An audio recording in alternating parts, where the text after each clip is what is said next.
boy, Fiend Forecast. I'm Joseph, the host, back for the Props and Parlays show. And this is what you guys have been waiting for all week long. I gave you the picks on Monday, Sunday night there. So everybody on Patreon had early access to my full picks with the method of victories, round outcomes since Sunday or Monday. And they've had access to my bets that I just posted for the locks of the week, dogs of the week, and props of the week. And now, the forecast of the week, I just chose that. We're going to talk about that first. I had a few comments this week, so I thank everybody for commenting. Their most confident prop at plus money, looking to make the bread. I can't pass up on this opportunity to get baked and make some money with my boy Omnom on Saturday. Why don't you stop hiding in the shade? Come make some money with us with Sean O'Malley by a decision. By a boring-ass decision as well. That's what he says. So I completely agree. He's going to have to keep it at distance and stay at range here, be more accurate, and have way more volume than Cheeto Vera, who, yeah, he's going to be in a title shot. He's going to be working hard for his chance to be UFC champion, but I don't think he's going to have enough volume, and he can't take Sean O'Malley down. Sean O'Malley has a good takedown defense. He might be looking for takedowns of his own at the end of each round to solidify these rounds. Now, in the first round, Cheeto Vera is a very slow starter. Sean O'Malley might even be looking for a knockout shot, so hopefully not. We're going to want him to pace himself to a decision, make this as boring as possible, and get this done. Because no matter what, the judges are going to let you win this. Peter Yan probably should have won that fight against you, and then the judges, handed you that win. So if this is a close-ass fight, I could see a split decision for Sean O'Malley. And on the full card prediction show, I had a few people agree with me in the comments below here. I'm going to pull them up. I'm just looking here now.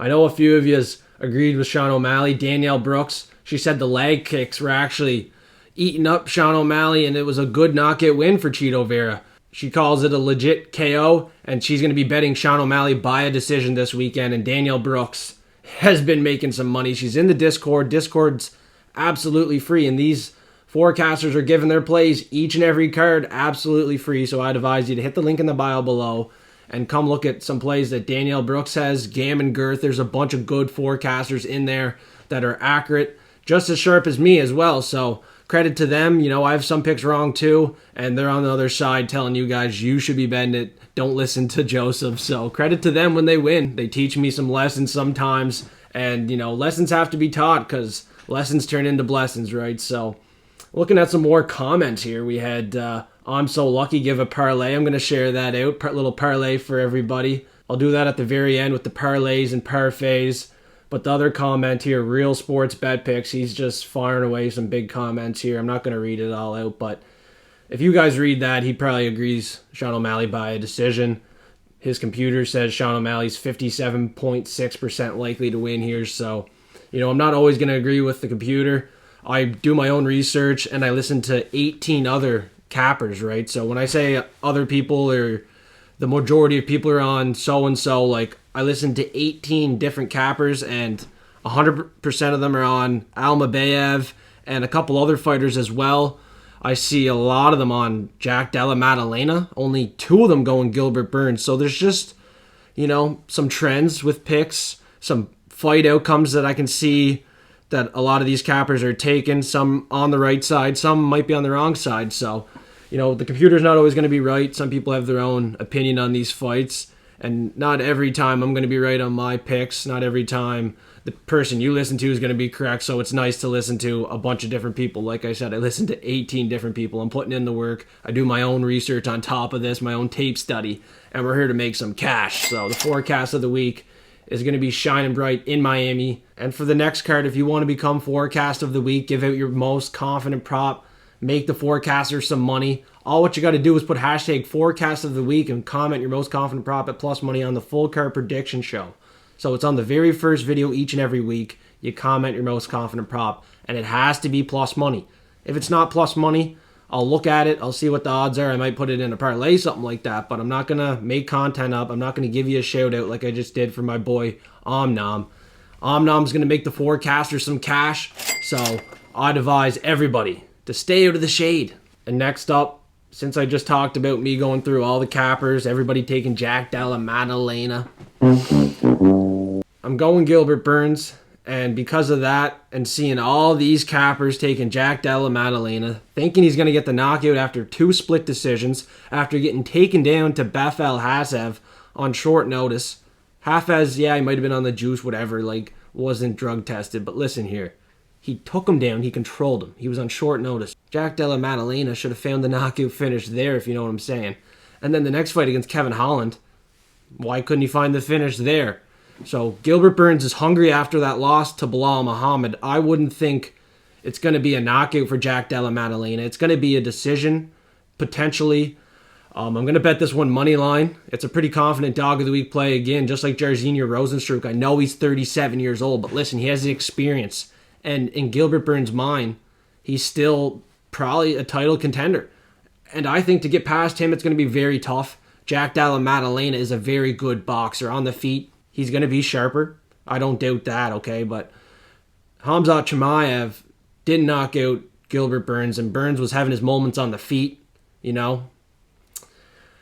I don't know. I just really have faith in Gilbert Burns this weekend, and I'm going with my gut. Now, you don't have to agree with me and my gut and what I'm feeling in here, right? Listen to your own instinct and what you're feeling on the inside. And some betting advice here, too, for people. They might just ride this play and put a bunch on it and be like, holy fuck, you said Gilbert Burns was going to win. Like, you were pretty confident in it. The thing is, just make bets that you're not going to regret. Manage the bankroll wisely, right? I'm not going to regret the amount of money that I'm putting down on Gilbert Burns for the win, or the amount that I'm going to put down here for the underdog prop for him, right? I'm going to bet and have no regrets if it loses, and if it wins, I'm going to be super happy as well. So I'm looking to profit some money on this card, and I think Gilbert Burns isn't just a biased pick for me. I think not only in my heart and in my gut is he going to win, but I think statistically he can win this fight. I think he can prove a lot of these cappers wrong. Maybe I am wrong, but we're going to see. I'm going to take Gilbert Burns plus 130. Ride with me if you want. I hit the last 2 underdogs. However, before my last 2 wins, I was 3 losses in a row. Everybody was taking the fade of the week. And before those, I was 3 in a row. So I'm 50-50 on these dog of the weeks. I'm trying to stay consistent. And I'm trying to put in the work here. I have a feeling Gilbert Burns gets it done. Hopefully my gut feeling is right. Go get him, Gilbert. I'm feeling hungry. And next up, the dog's going to be eaten here with a submission. I'm thinking like an arm triangle choke for Gilbert Burns. Now, when it gets to the ground, like I said, when you get taken down to a guy on short notice who shouldn't be in the UFC, who probably isn't going to ever be in the UFC again, Bafel Hafez, you get taken down, you get controlled, right? Not just once either. Like, it was multiple times, like 3 times and more than 4 minutes of control. Like, some people would argue Hafez won that fight and Jack Della Maddalena lost. That opened my eye. And then when he fights a grappler with the experience and credentials of Gilbert Burns, Dorino Burns, come on now. He's going to be fired up, ready to go after a loss here. Yeah, his shoulder might be a little sore, but he says it's good.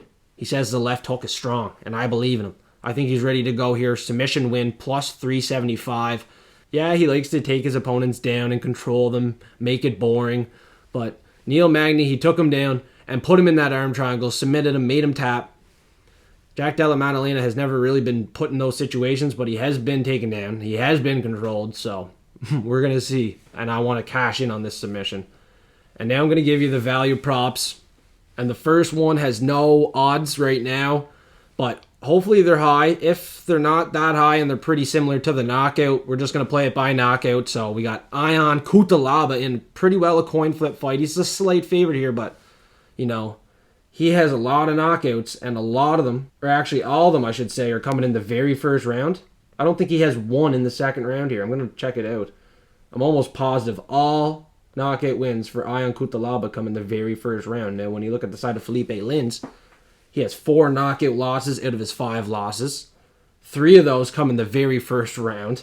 I just think stylistically it's a bad matchup for Felipe Lins at 37 years old. You got a guy 7 years younger, very hungry, and he fights super aggressive, just like our boy Benoit Saint-Denis. Ion Cutelaba should come in there fast and aggressive, just like I said on the full card prediction show, and get a first round finish. And the finish is going to be by knockout or TKO.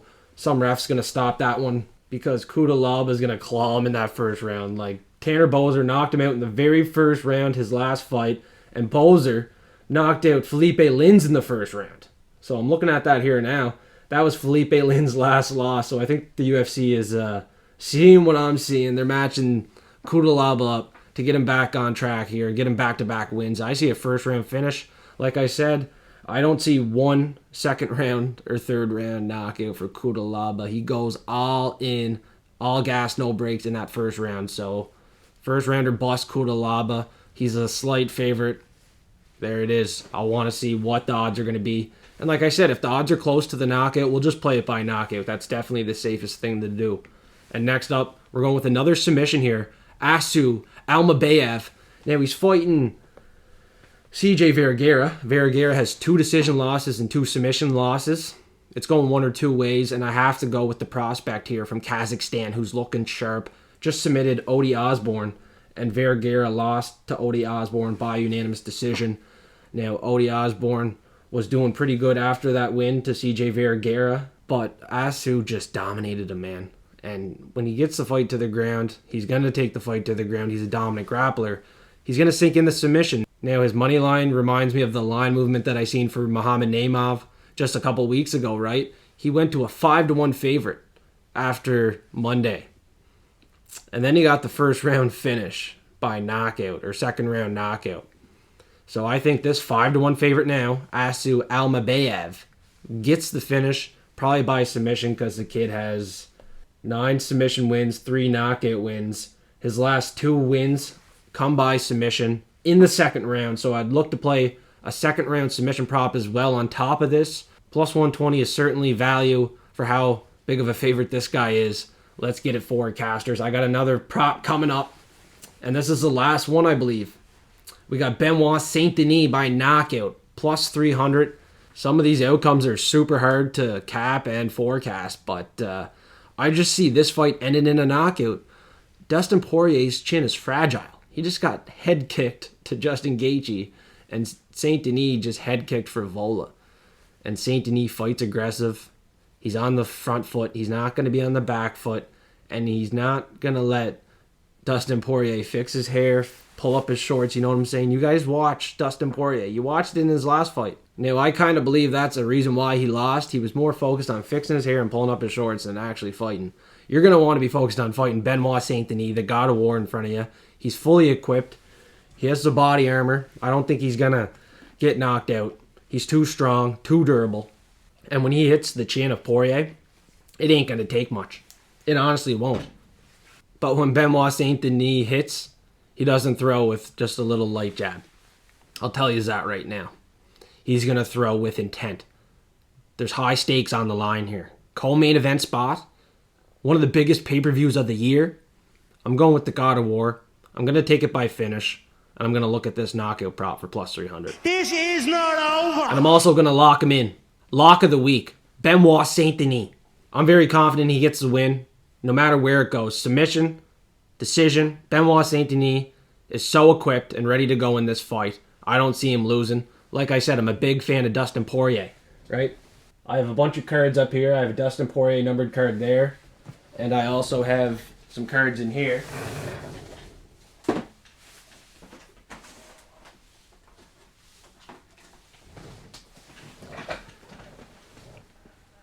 Right?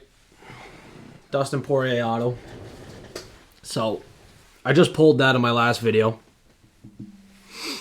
And I don't want to go against Dustin Poirier, believe me. I tried to find a reason to bet him. At this price, too, he's an underdog. He has his experience. Beat McGregor. But listen, guys, come on. He just got knocked out by head kick pretty viciously. Like, Saint Denis is going to strike with him, and it ain't going to be good. Right? Diamonds shine under pressure. They don't break, but this one ain't gonna survive, I don't think. Like, it's gonna get damaged, it's gonna shatter, and it could potentially retire, man. But Dustin Poirier has so much on the go with his businesses, everything else, right? I don't think he's gonna take too much more damage, and if he gets knocked out again here, like, he's gonna start to hang him up. And I'm glad I have his auto card here. Might give it away, potentially. I might do some giveaways. We'll see. I also got 2 more Dustin Poirier numbered cards up there, along with many other numbered cards, some auto cards, so I could do some giveaways in the future with some UFC cards. So check out the playlist. I got some playlists there of some UFC card opening boxes and stuff like that. They're like $300 boxes. It's worth watching the video. The next lock, though, after Benoit Saint Denis, we're done talking about UFC cards, right? Poor Dustin Poirier, though, eh? We'll see. Maybe if he wins, this card's going to be worth a lot, but I just don't think so. I think he might hang him up, and it'll still be worth a lot of money, and I'll be happy with the card, no doubt about that.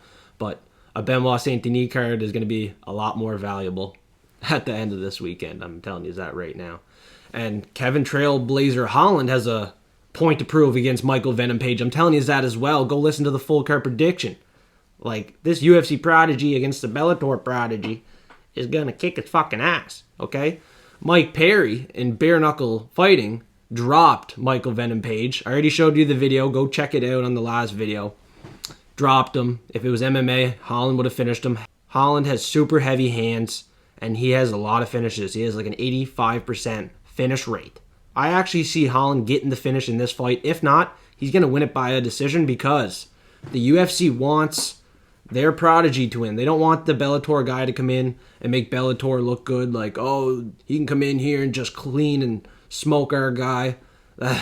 No. That is not what is happening here. Now, everybody's split on this pick. I'm going to lock it in. Kevin Trailblazer Holland is going to heat it up for us. Lock of the week. We're looking to go 6 in a row after this week because we hit the last 3 locks. And the next one is in the main event. And you guys know the main event picks weren't doing good. And I told you, 4 underdogs in a row for the main event. The trend's going to end here. Sean O'Malley, the favorite's going to win. 100% confidence.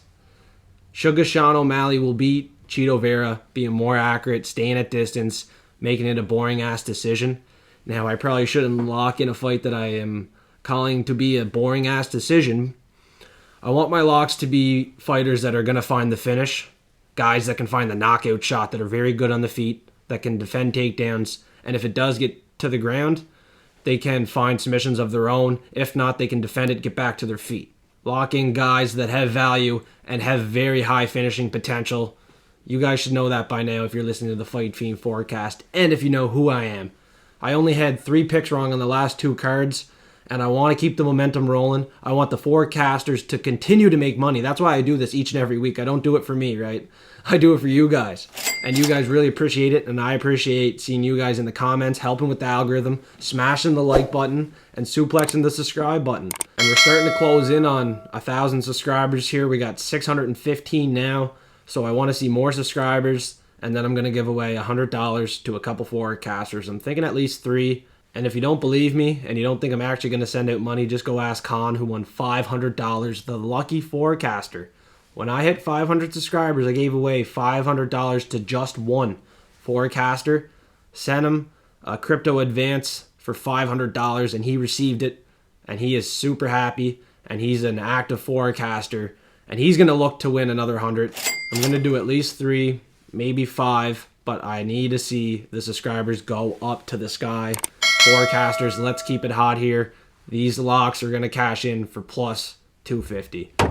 So I want to see you guys smash the like button, suplex the subscribe button, drop a comment, help with the algorithm. I'm giving you the locks. I gave you the dog of the week, all of my value props of the week. So you don't have to go and agree with each and every one and go bet on each and every one, but these are my reads. This is my opinion on UFC 299 in Miami. This is how I'm going to look to make some money. But if you want to know the size of my bets, how much I'm putting on these fights, and how many bets I got going, all the parlays I got going, I got a Patreon set up for only $5 a month. I have my picks out there early on Sundays and Mondays with the confidence levels, method of victories, the round outcomes. And then I also have a line movement tracker that shows the line movement from Monday to Wednesday to Saturday. So there's lots of good features, and Patreon members also see full access to the bet size. Like, each dog of the week isn't a huge bet. It could be a small sprinkle. It could be like a 5-unit bet, 10-unit bet. Each unit for me is $10, so a 10-unit bet is $100. Last night in hockey, I wagered 10 units on this parlay, and I won 90 units. So not only am I betting on fights, I play hockey. I've played hockey for the last number of years now, since I was a kid. I'm pretty good at hockey bets as well, and we just hit a big ticket. So, like I'm saying, like $5 a month, you're going to get access to some extra stuff as well. It's totally worth the $5 a month. I'm going to get better at posting stuff early. I'm just trying to improve everything. And yeah, we're only going to get better from here, forecasters. That's the goal. We're here on a mission to make this money. And if we lose, we're not going to regret it. We're not going to make crazy bets on things that are actually gambles. We're going to make educated bets, right? Educated guesses, and then wager on that. We're not going to gamble and, like, you know what I mean? Oh, this guy's an underdog. Let's put fucking 20 here and 30 here. No. This guy should win by this outcome, and then we can hedge it with this. No, we're not doing that. We're not doing that. We're going to bet on educated guesses based on statistics, tape study, and what we think actually is going to happen with our instinct. At the end of the day, everybody's going to have their own read. Not everybody's going to see each and every fight the same. So go out there, listen to 18, 20 different people, write their picks down, and if a guy like Javid Basharat loses, don't be all beat up at yourself about it. Like, shit like that happens. It's MMA, okay? And I said I was going to do the parlays and parfaits, so I'm giving you some betting advice on this show as well, because I want you guys to manage your money wisely and make this goddamn bread. We're going to cook up and we're going to stay hot, forecasters. This is why you guys come to the Fight Fiend forecast, because I have a 10-leg parlay. I have 1.8 units on it for $1,000. And I'm giving it to you right now. First fight of the night, you know we're going to add it. Joanne Wood, Marina Moroz. This fight will go the distance. 145, tag that on there. Next one, over 1.5 for CJ Vergara and Asu Almabayev. This one's a little bit sweaty, 150, because I think Asu is going to find the submission. Hopefully he just gets it over 1.5, and then we can cash both. And then we're going to tag on Robelius, Dejpain, KO, TKO, DQ in the very first round. It's 180 right now. Super likely to happen. So we got 3 actual fighters to win and how they're going to win here. Everything else is an over 1.5 or an under 2.5 or the fight to go the distance, something like that. So pretty safe parlay. Next up, we got over 1.5 for Michelle Pereira and Mikhail Olazechuk. I think this one's going the distance, but over 1.5 to be safe. These boys might gas late. They might start to fatigue. These boys throw with intent. They're very accurate strikers, and someone could get finished. So, over 1.5 should be safe, though. 155 there. One of these boys is not going to make it to the 15-minute mark. Ion Cutelaba comes in here, gets the finish, or Felipe Lins maybe counters him with a knockout shot, or gets it to the ground and strangles him. Felipe could win a decision, make it boring as hell, but I'm riding with Cutelaba, and I'm going under 2.5 for 125. Very likely to happen, so maybe I'm just thinking about that one a little too hard. And next up, this one, don't overthink it, don't oversweat it. Mateus Gamrot by a decision, 164 for that outcome. That is super likely. Rafael dos Anjos is getting old. He cannot stop the takedowns or keep up with Mateus Gamrot, who just beat Rafael Fiziev and was looking all right before the injury. It was a 5-round fight. He trained hard for that one. He's been training hard for this one. He's been in there with Dustin Poirier as well. He's training at an American top team. He gets it done by a decision. Lots of money coming in there. Put it on the parlay. And next up, Peter Yan and Yadong Song. I see a lot of people going Yadong Song. A lot of people I respect. Yadong Song could win this by a decision. I think I said that on the full card prediction show. This is a close fight. It's priced close. I believe Peter Yan's going to win, but we're going to take it to go the distance. 142. Put it on the parlay here. One of the boys is going to win by a decision. I got to go with the Russian, Peter Yan. But I know Yadong Song is grinding. He has a lot to prove. He's been in the UFC since he's been a kid. He's a stud. He could win the fight. That's just what it is, but the fight to go the distance, lock it up. Another one to lock up for the fight to go the distance will be Pedro Munoz and Kyler Phillips. Kind of the same situation. You got an older guy versus a young prospect. But Pedro Munoz is actually 37. He's getting up there. He's slowing down, but he's so durable, man. He's not getting finished, I don't think, against Kyler Phillips, who kind of looked like he lost to Raoni Barcelos there. Kind of gasses out in the 3rd round. Pedro Munoz ain't taking that third round off. He's going to look sharp. He's going to keep working. He could win a decision. You never know. This is a fight here where I almost switched my pick to Pedro Munoz by a decision. Low confidence. I'm low confidence on Kyler Phillips by a decision as well, but I'm riding with it. Kyler Phillips, the young age, the reach advantage, the speed. He'll find a way. He's training at the MMA lab as well with Sean O'Malley. He'll find a way. Fight to go the distance. Lock it up. Another one. Fight to go the distance. 3 in a row here. Caitlin Chukagian, Macy Barber, 132. The most likely outcome on this entire parlay, other than under 2.5 for Kudalab and Felipe Lins, which I don't agree with. It shouldn't be the most likely. It's pretty juiced up, but obviously a lot of people see that fight going under 2.5. But no doubt, Caitlin Chukagian and Macy Barber goes the distance. That's so obvious. And the last one, the 10th leg, like I said, 1.8 units for $1,000. $18 is 1.8 units. And we're going to finish it off with Benoit Saint Denis by finish. It's sitting at $1.68. It's a very likely outcome. If you're feeling Saint Denis by submission like everybody else, or maybe you like the knockout, like I said, my prop of the week. Maybe I convinced you that either or is live. You take it by finish, you put it in this 10-leg parlay, and you come get this $1,000 with me. Take advantage of the bookies. Let's do it. I think each and every outcome here is very likely. Let me know in the comments below if you disagree with any of these outcomes, because I want to know. I think each and every one of these should be a potential lock of the week play here. $18 for $1,000. Let me know what you think. And before I go, I'll give you another parlay. My dude, I'm so lucky. He commented 35 minutes ago. I said I'd give him a shout out on the show here. He has $17 on Gilbert Burns, Kevin Holland, Dustin Poirier, Marlon Vera. Payout, $517. He's going to look to profit half a rack. $17. If you want to ride with him, I'm going to pull it up here. I'm going to say it again. Gilbert Burns, Kevin Holland, Dustin Poirier, Marlon Vera. That's not a bad little bet there. Not an expensive one either for you guys. I might put a little bit on it. Like Marlon Vera, Poirier, I know I'm not picking them to win, but, it could be a hedge opportunity for me here. I might be getting lucky with I'm So Lucky. If you guys want to join me, he commented below here. You guys should subscribe. Check the comments below. Comment below. Help with the algorithm. I really appreciate that support. We're going to get blessed. And another shout out here, Fatal. Give him the fire. He's fired up, ready to go. Frank Bush, forecast of the week. Banging but tricky card.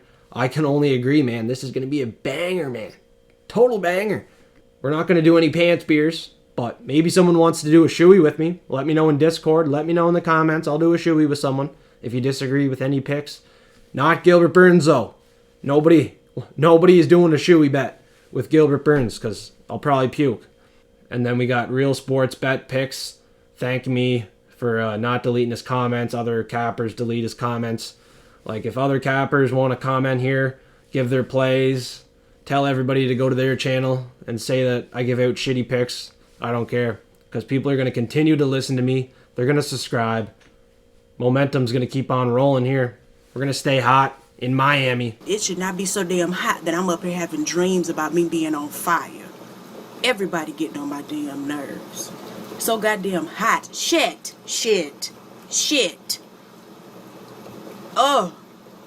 Everybody's getting on my nerves. Everybody's kids is getting on my nerves. These niggas downstairs keep barbecuing every damn day. Every damn day. Every day can't be a holiday. Every day can't be a holiday. It's not a celebration. Who the hell paying for this damn meat? Barbecuing every goddamn day. For what? Shit. Oh, it's hot.